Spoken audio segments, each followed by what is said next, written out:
Hello and welcome to this Alabama adventure. Once again, since the weather has warmed up and spring's here and summer's on the way, and you want to get your fishing clothes on and get out on the lake and do a little fishing, I want to tell you about some more monster catfish and some other monsters that may be swimming around in the water under your boat. So be careful when you get out there this summer fishing. Anyway, since we did our first giant monster catfish of Lake Martin, we have received numerous reports of other giant catfish from across the state as well as surrounding states. And that's what I'm going to tell you about tonight. Okay, now our first monster will come from Lake Guntersville. It's been a few months ago, we were asked by the Open Inquiry Group, better known as OIG, out of Huntsville, Alabama. It's a paranormal study group up there. We were asked by them to come up to one of their meetings and talk about Bigfoot, and which we were more than happy to do, and we had a great time up there. We met some really nice people up there.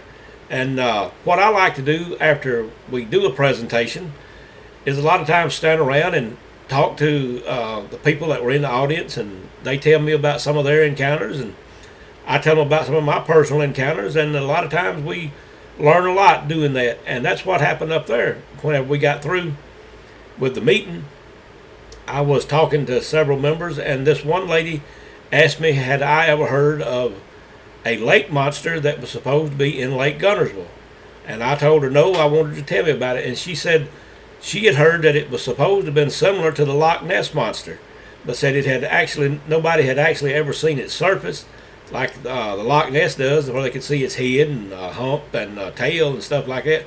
But she said she had received several reports of this thing swimming just under the surface of the water around boats, and but it was mostly seen near the 431 bridge.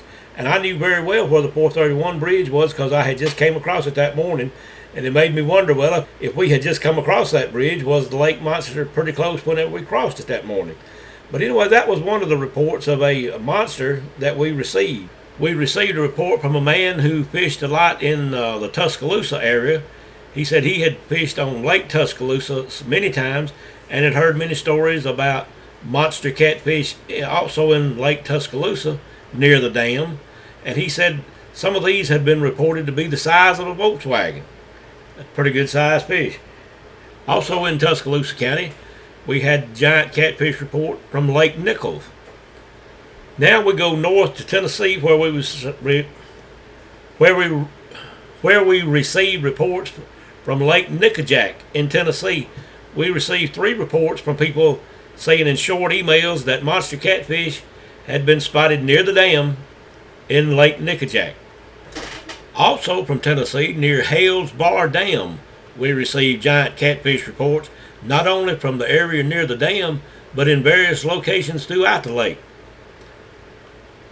I'm not really familiar with the Hales Bar Dam up there, but there seems to be a lock up there, and we received reports that giant monster catfish had been sighted near a lock on Hales Bar Dam. Also, Hales Bar Dam is supposed to be a very haunted place, and there's supposed to be a lot of paranormal activity goes on there. And if you're ever in that area, you might want to go investigate Hales Bar Dam near Chattanooga, Tennessee. Now we go to Louisiana, or Louisiana, whichever you prefer. Either way is correct with me. Near Baton Rouge, or Baton Rouge as the locals, I believe, call it out there. I don't speak much Cajun or that type of stuff, but anyway, I was out there a while back, and I really enjoyed that part of the country. They had some great food out there. But anyway, this sighting came from the Mississippi River. There was a crew doing some welding on some gas or some oil pipes in the Mississippi River, and one man was on the pipe doing some welding, and something hit him and knocked him into the water. Another welder, as well as a welding inspector that was there with him, saw what hit him and said it was a whisker off of a catfish, but it was a giant monster catfish.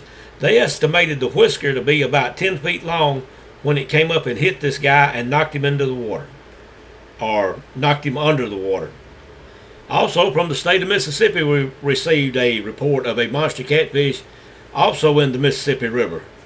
This story says that there was a family out doing some fishing, and the kids were just playing in the water, But anyway, there was a 9-year-old boy that was one of the family members who was playing in the water, as I said, and this thing come up out of the water, what the witnesses claimed was a catfish, and grabbed the boy and pulled him down under the water. And he was never seen again. He was never found. There was a rescue that went on to try to find the body, if it was drowned or whatever, but they never found a trace of this 9-year-old boy. And it was believed that he was caught by a monster catfish. And the man who sent us this report said this happened in the late 1960s or early 1970s. Now we'll go on to some other monster animal stories that I have been told since our video came out. Not long after the first video did come out, a man caught me in the post office one morning and said he wanted to tell me about a encounter he had fishing at a private lake here in the area where I live. He said he walked down to the lake one afternoon to go fishing. He said he'd been down there several times, but he had never seen anything unusual or out of the way. But said as he was standing on the dam fishing in the lake, that he noticed something moving just beneath the water in front of him. And said he watched this thing, and he said he couldn't identify if it was a snake or a fish or what, but said whatever it was solid brown. It was about 3 feet wide, and it was about 10 feet long, and said you couldn't tell if it had a head, or you couldn't tell where the tail. It all looked about the same size all the way down. But he said it moved similar to a fish, the way a fish propels itself in the water. He said this is the way that it moved, but said it went on out into the lake, and he never saw it again. But he said he was about ready to get out from down there whenever he saw this thing pretty close to his feet, and he couldn't identify what it was, but it was a very large animal of some type that lived under the water. We also received a report of a giant turtle that was caught here in the east central Alabama area several years ago. I don't remember exactly how they managed to catch this turtle, but they said it took several of the young men to lift it and put it on the back end of the truck. And they carried the truck and the turtle to some truck scales and had it weighed, and when they found out how much the truck weighed, and with the turtle and without, that's how they determined what the turtle weighed. And it weighed a little over 165 pounds. And having a turtle this large, they contacted the Tennessee Aquarium. That was the first people they thought of that might want it. And the Tennessee Aquarium sent some people down here after the turtle and took it back to Tennessee. But I was also told that later the turtle died from injuries that it received when it was caught. That was a giant turtle that was caught in this area. And whenever you go to talking about giants and monsters, you have to add in snakes. And these next two stories will be about monster snakes, giant snakes. The first one was told to me by a man. He said he saw this snake back in the mid-1970s. He was going down a road, and there was a fish pond or a lake on one side of the road. And he said he was looking into the lake as he drove down the road, and he thought that a telephone pole had fallen into the water. It was partially underwater, and then it was partially out of the water. And he said he put on his brakes, sort of looking to see if it was a telephone pole or if it was power pole, or there could be power lines down in it. So he said he was putting on the brakes as he went down the hill, and said just as he came to a complete stop, that this telephone pole just moved. It just made all kind of little ripples, and it moved, and then it began swimming across the lake and went underwater. And he said he could tell that it was a very large snake of some type. He said it was at least as big around as a telephone pole, if not larger. And he said it was every bit as long as a large power pole. Okay, and now this last monster animal is about a giant rattlesnake. So if you don't like rattlesnakes, you won't want to listen to this, but it's really not that bad. I'll just tell you quickly what the man told me. If you remember the video that I did about lost Indian caves, the old guy that I told you about was a World War I veteran, that he and some of his friends actually went up and explored this Indian cave on the side of a cliff along the Tallapoosa River. He lived along the Tallapoosa River almost all of his life, and he knew a lot of stories and things that happened along it. And as I said, he was an older man, and in the early 1900s was when the railroad came into this part of the country, and it pretty much came alongside the Tallapoosa River. And he said at one point, while they were putting in the railroad, they had to dynamite some mountains. So that they didn't have the type of equipment, bulldozers and stuff like we have today. They had other more primitive like tractors and tools that couldn't move dirt as easily as bulldozers and things we have today. So he said they did a lot of dynamiting along some of these mountains along the riverbank. And he said one day they were dynamiting a mountain up there and they blew a rattlesnake out of the side of the mountain. And he said it was a giant rattlesnake. He said he was a young boy, but said he actually saw this rattlesnake. He said this rattlesnake was head was so large that you could lay 2 shovels on top of this rattlesnake's head and they wouldn't completely cover it. He told how much the rattlesnake weighed as it was pulled into town. He said many men tried to pick this rattlesnake up, like 5 or 6 men at a time tried to pick this rattlesnake up and put it on the back end of a T-model truck. And he said that nobody could lift it. It was so heavy. So he said what they wound up doing was putting a chain around the snake's head and they tied it to a T-model truck. And that's how they drug it into town to some scales where they could actually weigh this snake.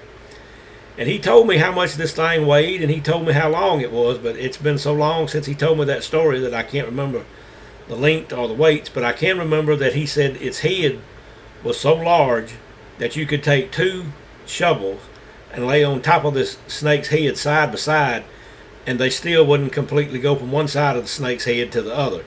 So it was a giant rattlesnake that he said was blown out of a mountain near Malone, Alabama. And so that was tonight's Alabama adventure. Once again, exploring monster animals around the state and around the southeast, actually, with all the emails and stories we received from other reports like in Mississippi and Louisiana and Tennessee and around. But anyway, if you have a monster fish or a monster animal that you would like to share with us, just send us an email. We'll be glad to hear about it. Maybe we'll do it in another follow-up video. As I always do, I'd like to say hello to my granddaughter Madison and would like to tell you that the Alabama Bigfoot Society is run completely out of pocket. And if you like what we're doing down here, we would ask you to give us a like. And if you like what we're doing, also, we would ask you to subscribe to the channel. If you're in a position to where you could and would like to make a donation, it would be very much appreciated, whether monetary donation or equipment. And we'll take just about any kind of equipment that we can get. We can certainly find something that we can do with it and put it to use. If you do have equipment, go to our website, alabamabigfootsociety.com, and on the contact us page, if you just drop me an email telling me what you have, then I'll get back with you. We'll take anything from cameras to vehicles. So if you have something like that you would like to pass along, we would very much appreciate it. Would like to thank you for watching and hope you tune in next time for the next Alabama adventure.